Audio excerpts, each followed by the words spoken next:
l-fatt li żammejna sod nemmen jien li bat sinjal ċar ħafna lil kulħadd. Is-sinjal ċar tagħna huwa li aħna ħankomplu għaddejjin bil-obbligazzjonijiet internazzjonali ta' Malta, sadalla l-istess salvajna 80 persuna oħra, imma maħniex lesti nkunu tapit.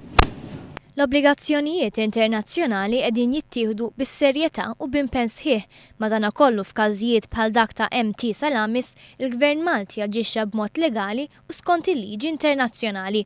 Stqar dan il-Prim Ministru Joseph Muscat fl-ewwel reazzjoni tiegħu wara li l-każ tat-tanker MT Salamis jidher li ġie riżolt.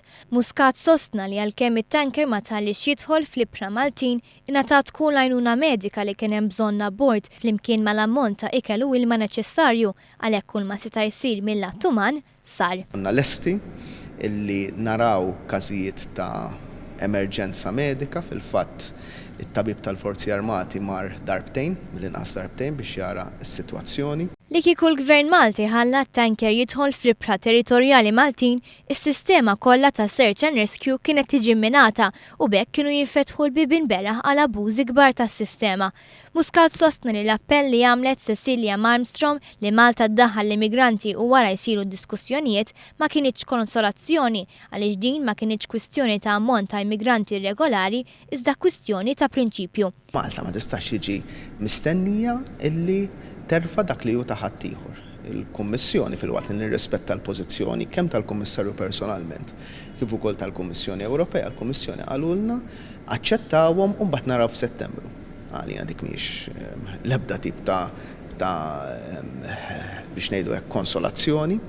Il-Prim Ministru tenna li r-reputazzjoni ta' pajjiżna mhijiex ser tiġi affettwata b'din il-kwistjoni, anzi Malta ser tibqa' rikonoxxuta bħala pajjiż li dejjem għamel dmiru u onora l-obbligazzjonijiet leġittimi tiegħu.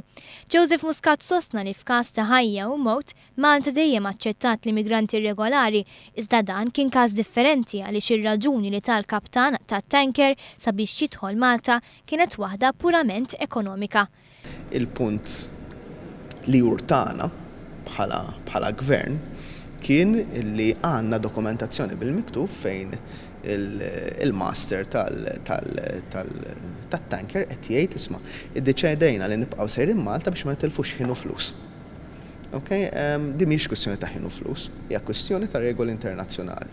Ir-regoli internazzjonali jgħidu ċaru tont illi tmur to the safest and nearest port of call, li f'dan il-każ kien il-Libja. Il-kaptan ta' MT Salamis kellu d-dover li wara li laqa talba tal-Gvern Taljan biex jiġbor lill-immigranti immur lura lejn l-aktar port viċinu sigur li f'dan il-każ kien il-port li minnu tenaq it-tanker, iġifieri dak Libjan.